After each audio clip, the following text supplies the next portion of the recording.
ओम नमो भगवते वासुदेवाय। जय श्री कृष्ण। नमस्कार दोस्तों, स्वागत है आप सभी का हमारे चैनल भक्ति ज्ञान में। दोस्तों, आज मैं आपको मार्गशीर्ष मास महात्म के 11वें अध्याय की कथा सुना रहा हूँ। देव शर्मा ने कहा, इस प्रकार तुम्हारा मन अचानक केशव की ओर लग गया है, अतः मेरे तुम्हारे सैकड़ों जन्मों के संचित पाप नष्ट हो गए हैं। बिना धार्मिक अनुष्ठान किए, बिना तीर्थों के तुम करोड़ों पापों से मुक्त हो गए हो। क्योंकि तुमने आतिथ्य और भक्ति पूर्वक मेरा स्वागत किया है, इसलिए तुम्हें हरिलोक की प्राप्ति हुई है। उसी पुण्य के प्रभाव से तुम्हारा मन इस ओर उन्मुख हुआ है। मैंने इसका ध्यान और मनन किया है, इसलिए तुम्हारे पूर्व जन्मों के कर्म ज्ञात हो गए हैं। पूर्व जन्म में आप अवंती में ब्राह्मण थे। आप सदाचार और धर्म परायणा में लीन थे। आपको सदैव वेदों का अध्ययन करने की आदत थी। आपका आचरण उत्तम था। आप सदैव पवित्र अनुष्ठान करते थे।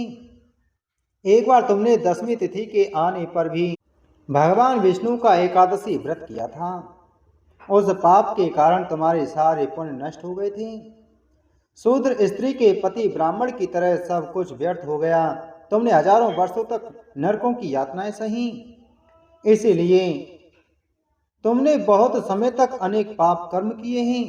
10वीं तिथि के साथ साथ होने पर भी तुमने भगवान विष्णु की तिथि मनाई, इसलिए तुम शूद्र योनि में जन्मे और तुम्हारा मन पाप कर्मों की ओर प्रवृत्त हुआ। एकादशी तिथि के साथ साथ होने से जो मन मलिन हो जाता है, वह पुण्य और धर्म में रुचि नहीं लेता। हे प्रिय, आपकी पुत्री का पुत्र विदर्भ नगरी में है। उसने शास्त्रों में विधि पूर्वक हरि का एकादशी व्रत किया है। अखंड एकादशी व्रत का पुण्य उन्होंने तुम्हें दिया था, इसलिए तुम्हारा मन पुण्य की ओर लग गया और पाप नष्ट हो गए। उस पुण्य के कारण और एकादशी व्रत के प्रभाव से यम ने 10वीं तिथि का पाप नष्ट कर दिया। 10,000 जन्मों में किए गए सभी पाप और इस जन्म का पाप अब स्वयं यम ने नष्ट कर दिया है। जब वे दोनों इस प्रकार बातचीत कर रहे थे, तभी विषक्सेन वहां आए। हे निम्न कुल, आपका स्वागत है। मैं जनार्दन आपसे प्रसन्न हूँ। ब्राह्मण के प्रति आपके आतिथ्य के परिणाम स्वरूप आपका पाप नष्ट हो गया है। हे शूद्र, एकादशी व्रत के फल स्वरूप तुमने दूसरे द्वारा अर्पित किए गए पुण्य से द्वादशी के संयोग से आपका पाप नष्ट हो गया है। व्रत करने के बाद आपके पौत्र ने आपको पुण्य अर्पित किया है, इसलिए आपका उद्धार हुआ है। हे परम भाग्यशाली, अपनी पत्नी सहित इस गरुड़ पर आरूढ़ होइए। ऐसा कहकर देवराज ने आपको हवाई रथ पर बिठा दिया। हे श्रेष्ठ राजन, वहां से आप अपने शूद्रत्व के कारण स्वर्ग गए। देव शर्मा नामक ब्राह्मण महान तीर्थ प्रयाग गए। इस प्रकार आपके द्वारा पूछा गया सब कुछ आपको बता दिया है। अखंड एकादशी के पुण्य और आतिथ्य के फल स्वरूप आपको विष्णु भक्ति से युक्त यह पत्नी और ऐसा राज्य प्राप्त हुआ जिसमें सभी शत्रुओं का नाश हो गया। राजा ने कहा, हे ब्राह्मण, भगवान विष्णु को प्रसन्न करने के लिए मुझे अखंड एकादशी की विधि बताइए। मुझे आपकी कृपा प्राप्त होनी चाहिए। ऋषि ने कहा, हे राजर्षि, एकादशी की उत्तम विधि सुनो।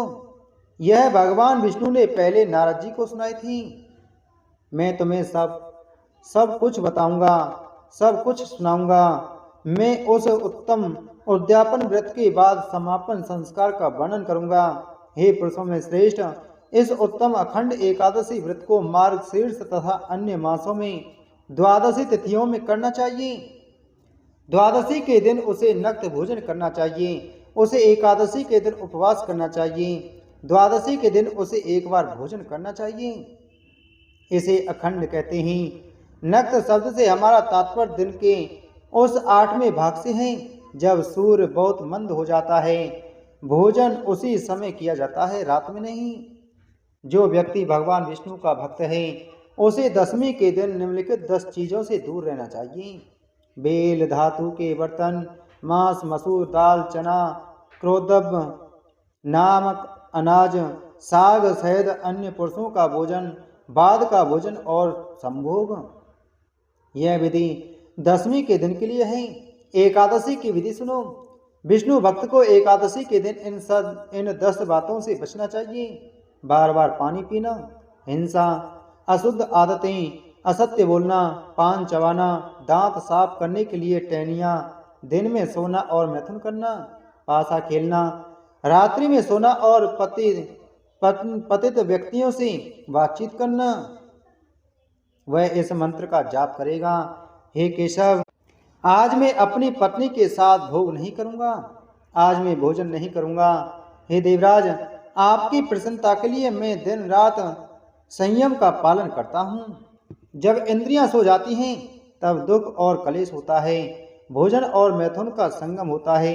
भोजन के कण दांतों के बीच में चिपक सकते हैं। हे पुरुषोत्तम, क्षमा करें।